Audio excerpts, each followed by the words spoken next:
Hi, I'm Jen Silverian, and this is Small Business Speaks, where we celebrate the entrepreneurs and business owners that provide important services and make our communities great. I'm very excited today to be talking with Colleen Nelson, who is a trauma therapist and the owner of CNelson Counseling here in Fort Collins. Hi, Colleen. Hi. So we're going to talk very quickly about your credentials and the topics we're going to cover so we can jump right into it. What I am excited to talk to you about is what therapy looks like today, the different issues, unique issues that people are dealing with during COVID, and then also understand your path to counseling. So in terms of your background, you have an extensive background in trauma, eating disorders, and addictions. You're a licensed professional counselor with the state of Colorado and a national certified counselor.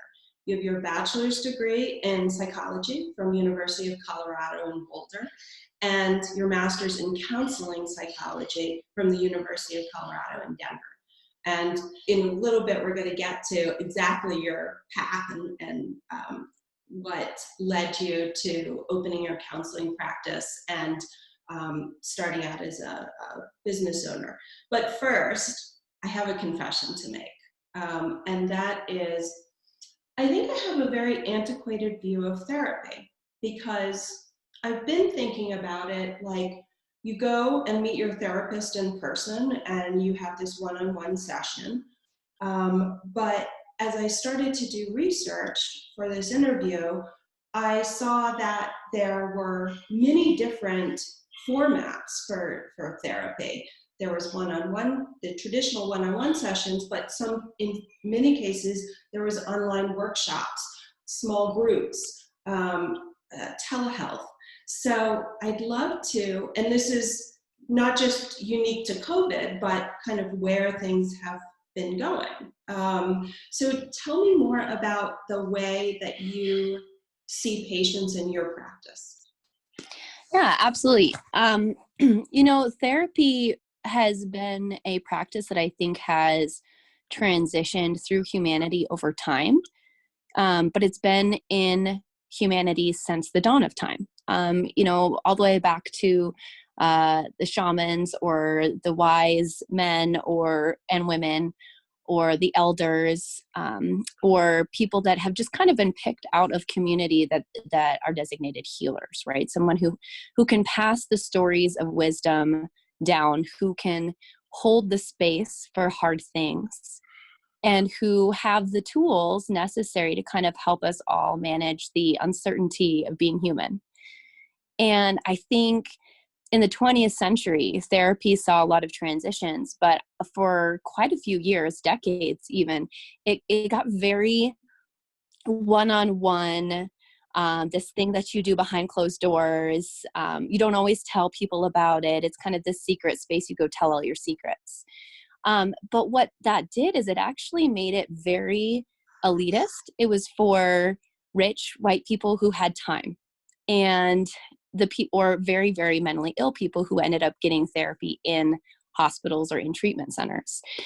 For the everyday person, or for a person of color or a person of a lower SES, therapy was not necessarily something that was available, nor was it something that was promoted. So I think the 21st century therapy is starting to get more diverse, more available to every unique person. And as a therapist, I think we really entered the field. I got my master's degree or completed my master's degree in 2013. So, CU Denver was very prolific in their diversity training and really wanting to help us understand our privilege and how we're going to relate to each unique person that comes in the office. And part of that training, I think, awoke us up as this new generation of therapists to say, we need to change the way that we're actually putting this out there. It needs to not just be this elite thing that you can access if you pay me $150 an hour and have an hour in the middle of your day to come to my office. It just is not possible for everybody. And so I think we have started, and me in particular, I have really shifted the way that I view therapy. And we want this one-on-one experience. We do want to have a space that people can step away from their lives and feel like they can leave their stuff here. But we also want people to get more on-the-spot therapeutic tools. And we want them to be able to do that from someone they trust. So we're more active on social media. We're more out there with our content, our videos, who we are, what our voice is. So people can get to know who we are, so that if a client wants a 30-minute check-in, but they don't want to do weekly therapy, they just are like, I have this one issue and I want to talk to you for 30 minutes and I've got $50. You know, I have different levels depending on the time and depending on what a client wants. I have a whole offering off of this. I want someone to be able to check out a video of mine or a Facebook group of mine or an Instagram story of mine, get to know who I am, know what my style is, and say, I want some tools from her. Give me a call for 30 minutes. We can talk through their issue. They've got a few tools to walk away from, and they know that they can call me if they need support in the future. Eventually, they could become a client that comes in more regularly, or I see in person to do deeper level work. But maybe just this one tool is something that they take and then they tell all of their friends. So here we are passing on wisdom again, passing on stories and tools without this idea that I have to hold it all behind me because it's my secret ingredient. And I think that's really shifted therapy. It's about sharing and holding the space, but it's not something that's only exclusive for people that are willing to come in weekly. I love that you've removed some of the barriers to people seeing a therapist, because it does feel like a lot to bite off. Oh, I'm going to go to, as you said, the perception is that it's a really expensive private session, and who knows how long I have to commit to that. You are doing a couple Facebook groups that I want to call out, and I went to the Wednesday night couples group as I was researching for this interview, and it was really fantastic. I mean, you do a great job. So tell me more about the format of the We're in This Together couples therapy on Wednesday nights, which is a live Facebook group. And then you also have a therapy Thursdays. So how did you come up with this? Is this a COVID thing, or has it been part of your practice for a while? This is very COVID centered. And the reason it is because people don't always, groups are hard for therapy. People don't always want to commit to a group setting or want to show up at a weekly time, especially couples, and especially couples who are parents. It's challenging to do that. So when everything shut down, I saw this as an opportunity to really give some tools to people who don't typically access it and don't typically have the time to do so. And so I formed this group quickly, both of them knowing that they may continue. They might take on different formats, but especially for the month of April, I really wanted to break down a particular book, which I can't tell you what the name of it is right now, but it's Terrence Real. I think it's like The New Rules of Marriage. There it is. Okay, yeah. For some reason, my brain never wants to grab that title and remember it. But I wanted couples to have this book in their hands in probably one of the most challenging times in their marriage. And I wanted to create a format where they could have access to a therapist and ask me questions in more of a private group setting, and also feel the support of other couples going through a tough time. And so I make worksheets weekly that have to do with either the topic I'm covering or the book chapters that we're talking about. In May, I will be just doing a topic a week. So it will be more of topic-based rather than book-based. And then I think June and July, we'll see if I do the groups, or we'll probably put a pause in them, because summertime at 7 p.m., people usually like to be outside. So we'll see what that turns into. But the Therapy Thursdays, I'm going to transition into a free kind of trauma toolbox is what I'm going to call it, where people can invite their friends, invite their relatives. And on this Facebook group will be, number one, just a community of people who are willing to engage in kind of some truth-based conversation. And number two, tools that I'm going to put out regularly, whether it's worksheets or a video or a conversation or a podcast or a resource, that I feel like if somebody is just looking for a little bit of help and they can't afford even $5, they can step in and grab it. Mhm. The workshop Wednesdays will continue, I think, in different formats.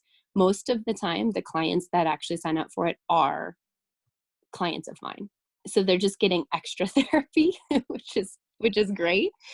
And so it's just like another really beautiful support tool that I can have with my couples to weekly give them something to work through, so that if they're unpacking it with me every other week or once a month, they have a lot of content to really apply to their relationship. Mhm. Um, I, I thought the exposure was great. It gives you a chance to get to know you and your style. And you, through the worksheets and choosing a book to talk about, it didn't feel like you put any of your couples on the spot. So we could engage or not as much as we were comfortable with through this, through post and Facebook as we were doing the class. And I'm curious to know how you arrived at this format and how the goals might be a little bit different than when you're one-on-one with people in the office. Yeah, oh, that's a great question. So I arrived at this format knowing, for me as a couple, right? Like what would I really want? And I think information and tools, right? I really just want something that I can unpack and have in my hand in the middle of an argument or in the middle of an issue. Calling a therapist is not always going to work or be accessible or be financially feasible. So I wanted something that was easily accessible, that was relatively inexpensive, and that gave people, again, a sense of community and belonging, um, which is a big piece of the Facebook groups. I want people to see that there are other couples in the same position they are or in similar positions. And it's different from one-on-one because I am what you call a directive therapist. So I hold the space for hard things. I definitely reflect and I summarize what you're saying, but I also have opinions and I'm going to share them. I have tools and educational background in kind of what I want to teach my clients. And so I have a plan. When people come in, I come up with a game plan with them. We set specific goals. We talk about what they want to accomplish in therapy, and they really leave every single session having something new in their pocket. It's not just a time where they come in and they just fight in front of me. And so one-on-one, I'm a little bit more challenging. I'm a little bit more directive, and we have a plan. We have a specific thing we're working on or a specific topic that we're unpacking.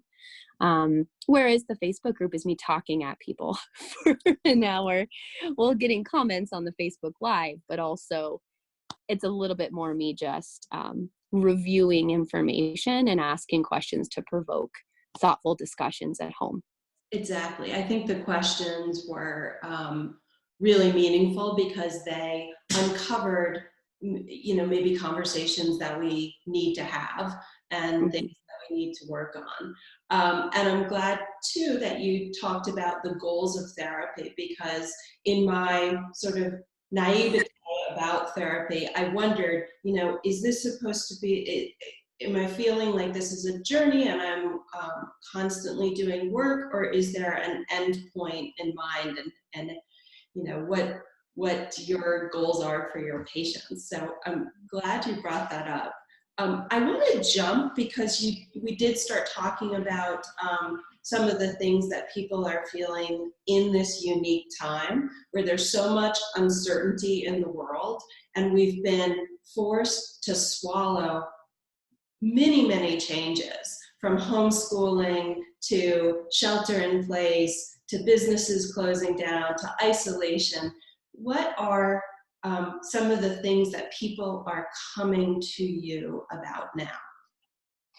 That's a great question. I'll say, first and foremost, it's very personalized.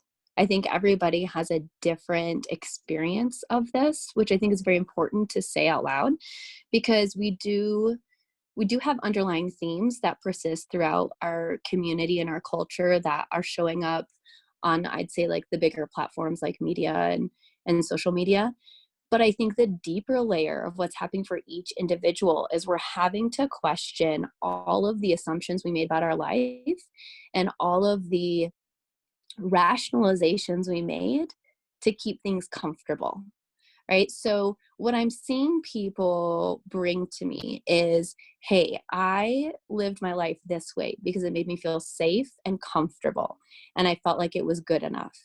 Now that I'm having to stop and reflect and deepen, I'm realizing that safety and comfort actually does not make me feel alive, that I need something more, that I need something deeper in my life. And whether that's a better connection with my kids, or a healthier relationship, or a different career, or a different relationship with my friends. A lot of it is relationship, but some of it is also like, I don't know who I am. I don't know what I like. Or I'm finally sitting with some trauma that I've been avoiding for years with busyness. I'm finally sitting with my own sense of worthlessness. And I didn't realize I felt this way because I was just hustling for my worthiness. And so it's these profoundly meaning-based conversations that I'm having, which is amazing as a therapist, because I want everyone to have these experiences of living in their truth.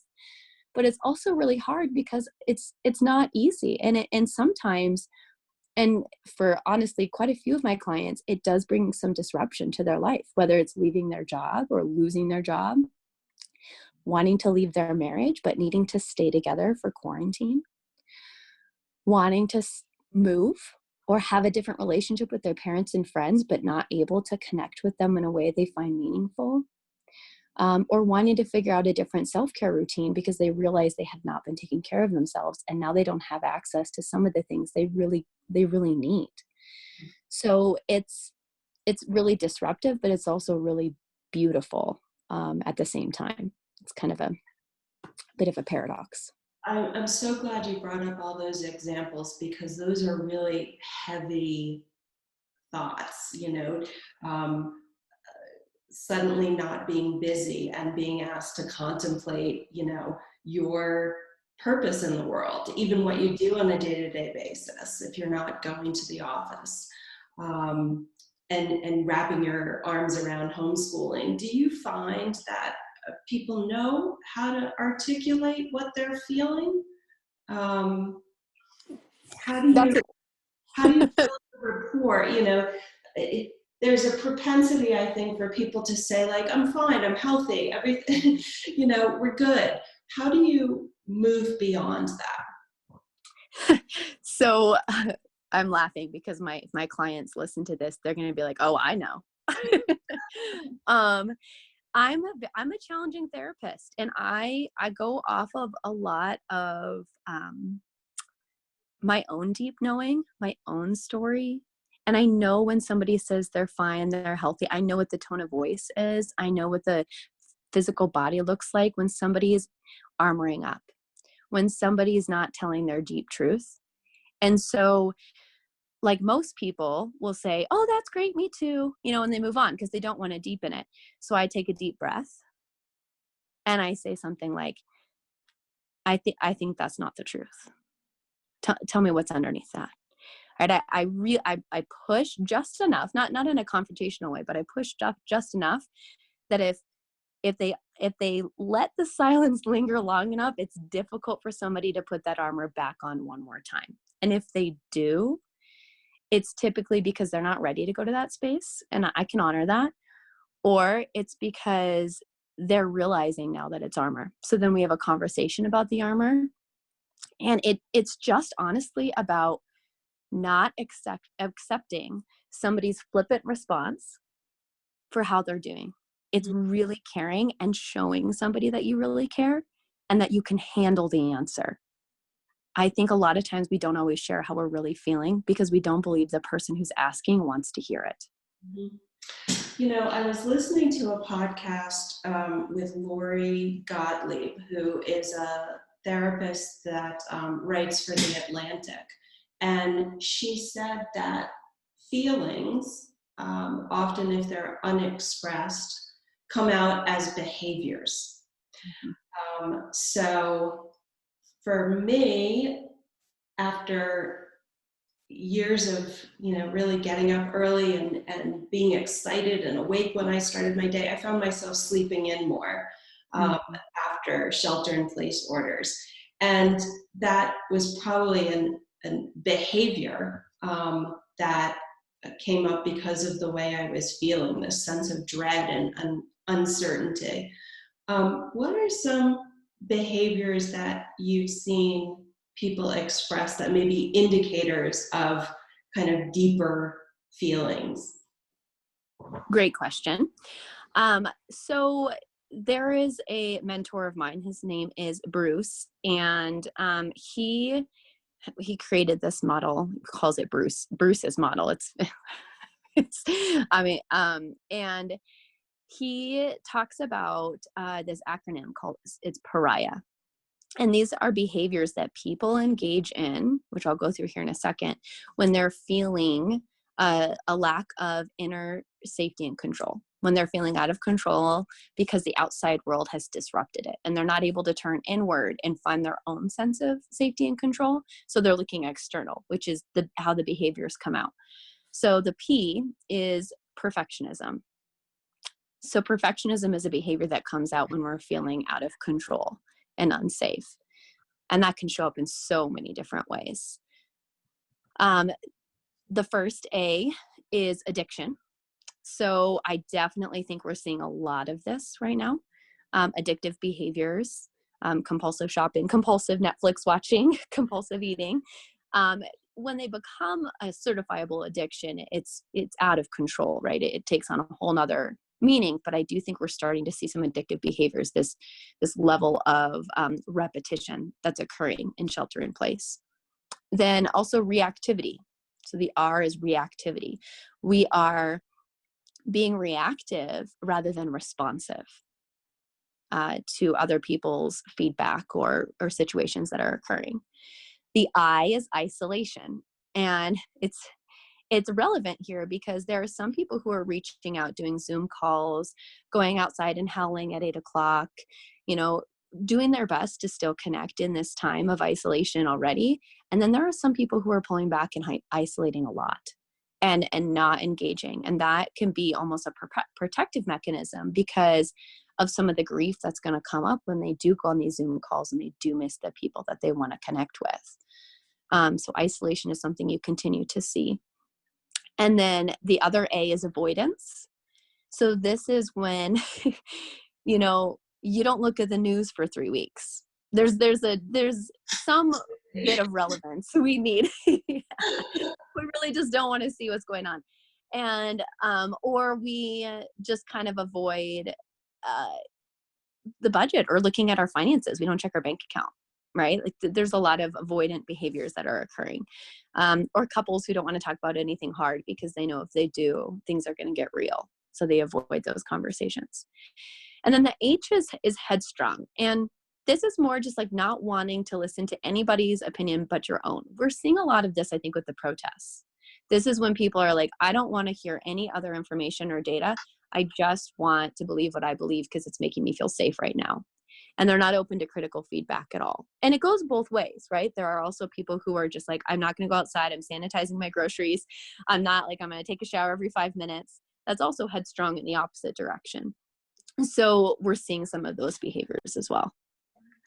I know you see a lot of parents in your practice. Do you see kids as well?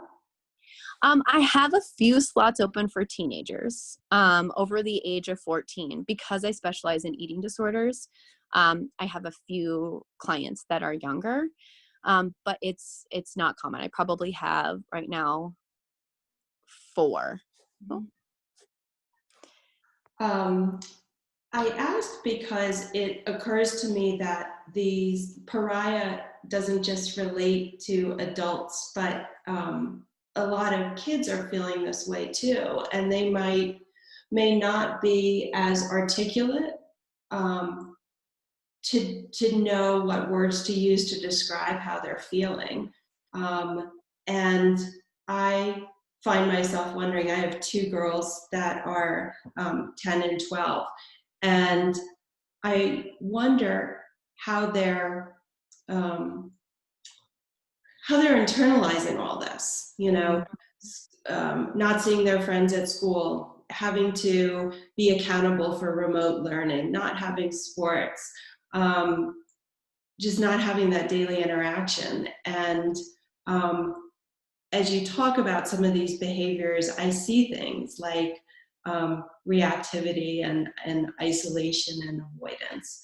Um, do you have advice for um, family members? It doesn't have to be parents necessarily. It could be couples or even among a friend group. When you notice or can identify people experiencing these things, or you're experiencing yourself, what are some useful coping strategies?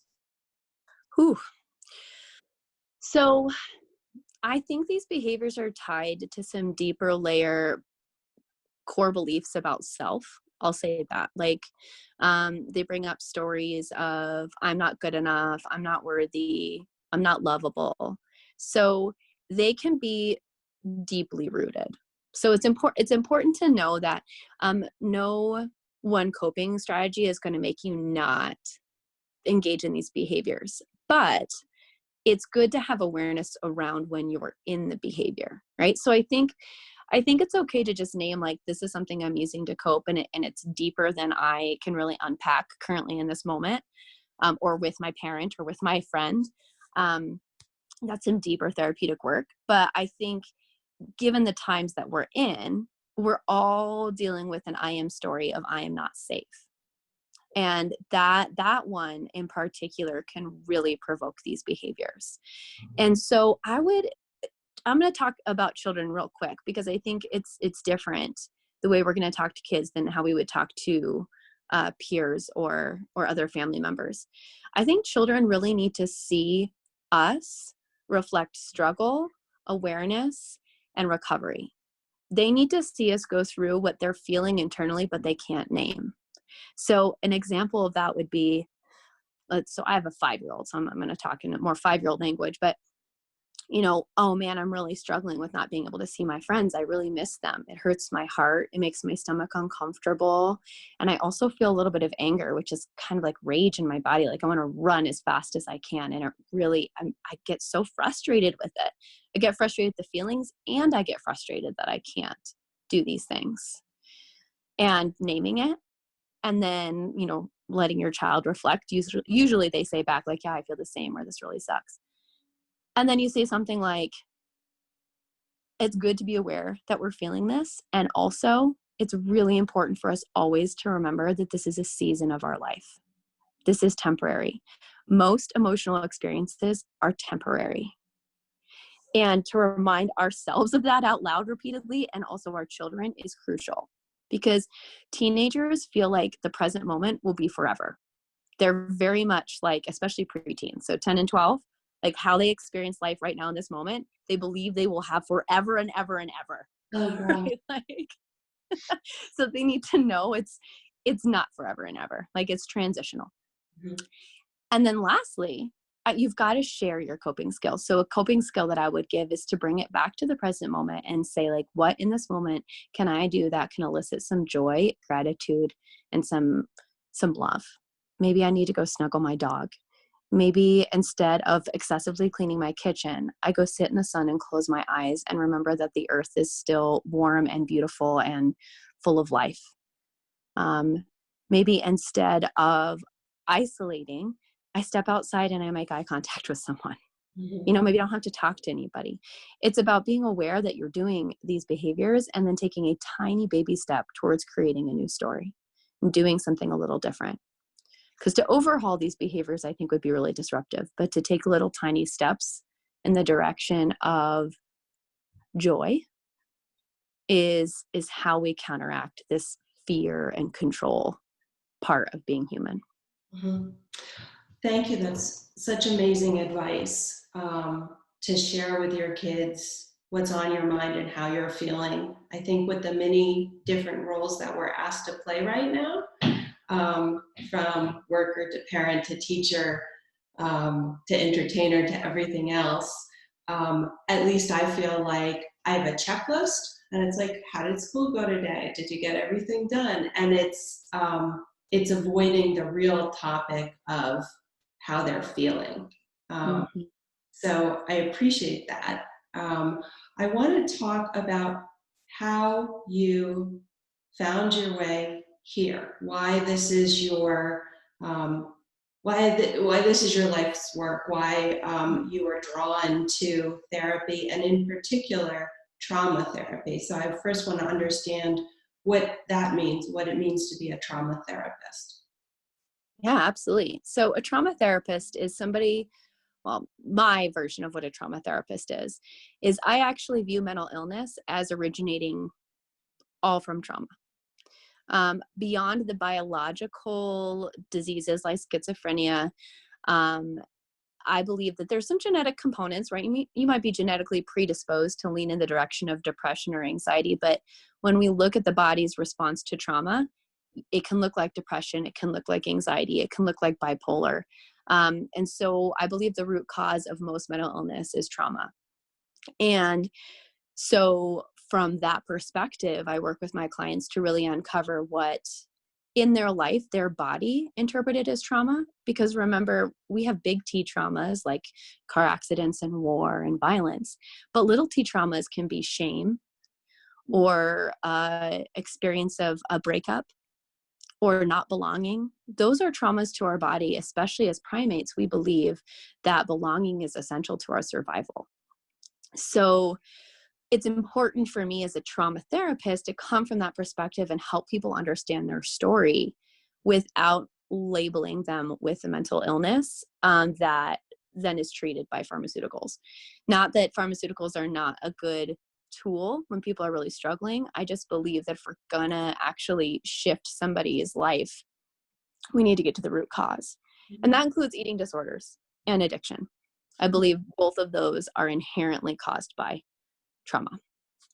You challenged my definition of trauma because I think when I was just thinking about the capital T traumas, Mhm. and not as the everyday things that keep coming up and preventing us from moving forward or reaching our full potential.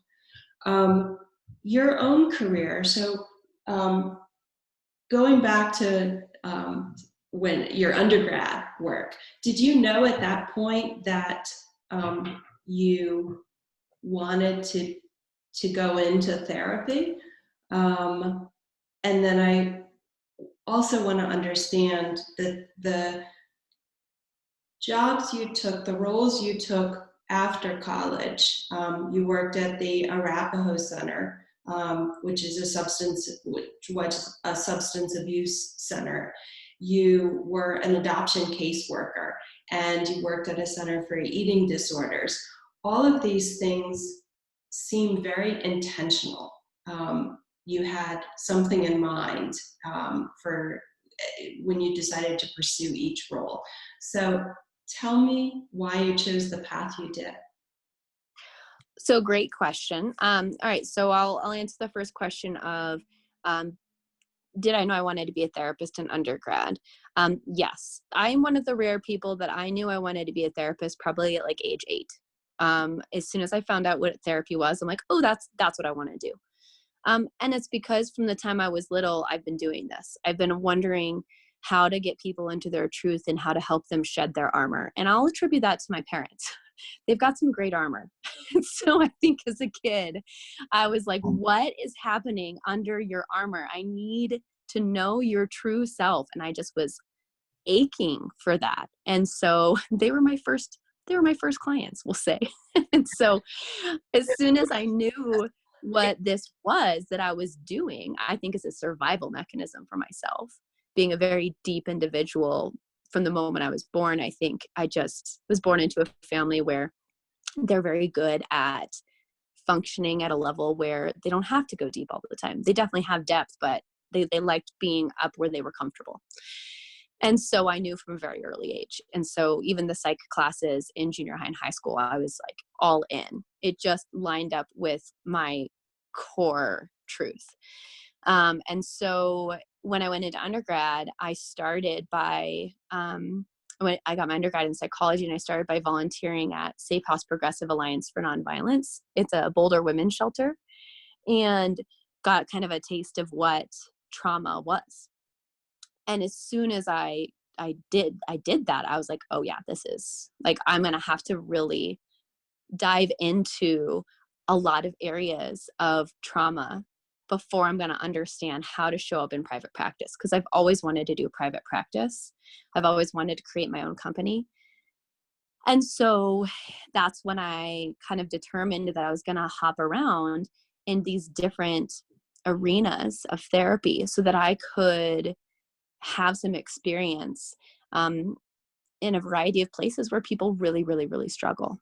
So that when people come into my office, I'm not afraid when somebody says they're self-harming, or I'm not afraid when somebody says they're drinking a fifth of whiskey every day, or when a couple can't conceive after 7 years of trying. You know, like I really wanted to help people in the shadow parts of their life, help them walk out of the shadows together.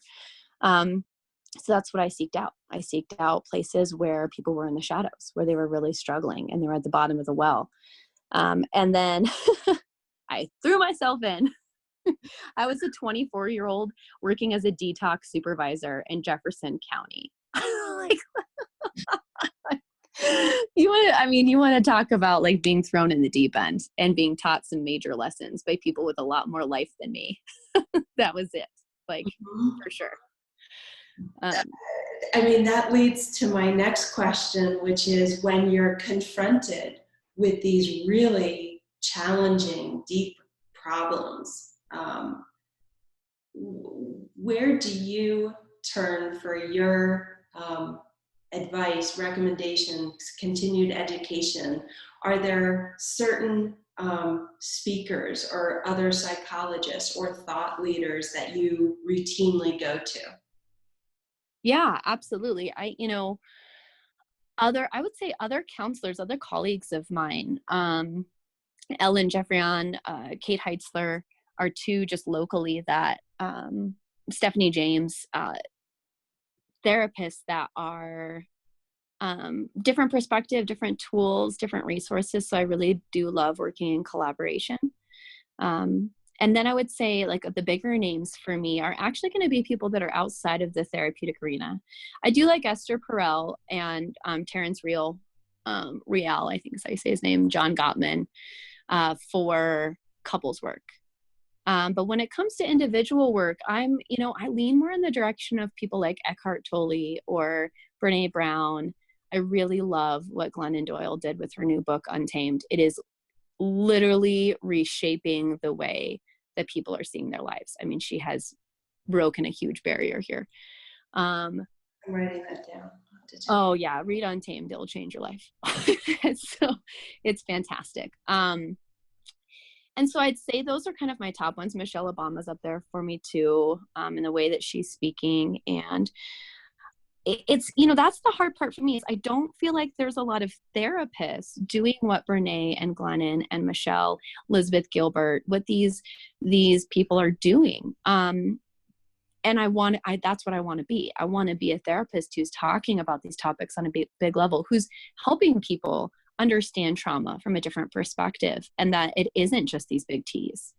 And Brene says this, and so does Glenn. Like, they all talk about trauma the way I'm talking about it now. But I think it's different when you hear it from the words of somebody who is licensed and trained in therapy. It carries a little bit more weight or just a different kind of perspective. And so, as I do continuing education, I'm always seeking out people outside of my field as well as within my field to really kind of dive into those arenas. A lot of therapists are very research oriented. They're, especially PhDs, they're very much in the university system, and they just don't speak in a motivational speaker way, or in a way that I think the general population has access to. Their conversations are much more clinical. and can feel a little detached. Mhm. Very important work, but just not as translatable to the general public. Mhm. I think that's why your style resonates with me, because of the motivational aspect, the results-driven aspect. Um, so we're coming up on the end of our hour, and I know you have a busy day ahead of you. What I want to ask as a final question is, what what can we expect to see from you in the future, from your practice? Are there more workshops in store? Um, what do you plan on doing in some of the social channels that you'd love for people to know about? So great question as well. So I pivoted completely. I was doing therapeutic retreats and really putting some energy into taking people on these intentional vacations. Clearly, with everything that happened, I shifted, and I actually feel like I aligned a lot more with my why. And so I am launching at the end of May a brand new website. And on that website, I'm actually creating a tiered system for discovery calls, clarity calls, people who want just 30 minutes of therapy, a refresher where maybe they want an hour, but they don't want to sign up for weekly therapy, a 90-minute kind of dive in where they want to spend 90 minutes. So I'm offering therapeutic telehealth as well as calls and in person in a different format. I'm also offering weekly therapy and continuing to do that. And then I'm launching an online course, and I'll be doing 3 series of these online courses throughout the year. So I'm launching one here at the end of May, and then I'll launch another one in August, and then another one in October. And these online courses I've got an intro to the course, a mini version of the course, and then a master course. So again, I'm really wanting to make it accessible for everybody's access point. If they want 2 worksheets and a video, cool, here it is for free. If they want 3 videos and 6 worksheets and a little bit deeper work, here it is for $100, right? The master course is a little more expensive. You want some one-on-one sessions with that? Here's an add-on. So I'm creating a platform where people can come and really access therapy in different ways. The first series is going to be what's called the Empower series, and I'm talking about boundaries. I'm talking about how to know what your boundaries are, how to establish them, and also how to speak them to people while maintaining relationship. And so that's going to be that first course that I'm offering starting in June. This feels so much different than what I envisioned therapy as. So for those that are interested in exploring these courses or exploring one-on-one counseling with you, your CNelson counseling here in Fort Collins, but I think with your new online offerings, that doesn't limit people that aren't local. But where can we find you? Tell us more about, like, where can we find you online, your website? How can Yes. we get in touch with you? So I'm hoping that I'll change my website eventually, but this one will always link to it. It's just a long address. I created it 5 years ago. So it's CNelsonCounselingLLC.com. So it's long. If you Google Colleen Nelson, you might be able to find me, or Colleen Nelson Counseling. But it's CNelsonCounselingLLC.com. My Instagram tag is cnelson.trauma.therapy. And then my Facebook is sort of emerging, if you will. It's CNelson Counseling. That page it needs some work, we'll say. But I would say my website's going to be the best spot. I hired a website designer, Hello Rising, from Denver. She specializes in just women-owned businesses that are like conscious women-owned businesses. She's amazing. Her name's Erin. And Hello Rising, you said? Hello Rising, yes. I need to make some changes to my website, so that's a great resource. Thank you. You're welcome. She's incredible. And so she is going to be working on my website, and we're going to be launching it in June. So we'll have all of that and kind of shifting. And, one of the things I want to say, just to like, especially since this is small business owners, and, definitely develop your network. One of the things that has made me be able to pivot all of this and be successful in this place is I am part of Women in Ink in Fort Collins. I'm part of one of the masterminds. Lindsay Roselle has been amazing in guiding us through this. And I'm also part of a group called the 12, which is a goals coach. Her name is Jackie Carr. She does this every year, and she has 12 women in business who go through this amazing experience with her. It feels more like a coaching session, but it is such community networking based. And as women and men, I think we need to have communities, and it's really powerful. So I suggest, if you're a business owner or you're struggling, like, find your community. And sometimes that looks different than you imagine it being. For me, I didn't think these networking groups would become what they are, but they're a much deeper place for me than just going to talk about my business. So they've been incredibly helpful. I'm so glad you brought that up, because I have just recently gotten involved with Women in Ink and Lindsay's online groups, and we do get ideas from each other, and it's important, going back to Pariah, for people that are feeling lost and isolated and maybe at a crossroads, to talk to other business owners that have, are exploring the same pivots. Mm-hmm. It's been great talking to you. Yes. Yes, you as well. And is there, before we sign off, the advice you've given people that is stuff we can all use given the uncertainty that persists. We don't know how long this normal is going to persist, and when we might find our way out of this. So I really appreciate the coping strategies, and I'm looking forward to seeing those master classes from you in May and June. Yeah, thank you. I really appreciate you having me on this podcast, and I look forward to seeing what you create as well. I think this is an amazing resource, and for all of us to get to know some of the small business owners on a deeper level. So I really appreciate it. Well, thanks for being with us, Colleen, and have a great day and weekend, and we'll talk again soon. Okay, sounds great. Thank you. Take care. Bye.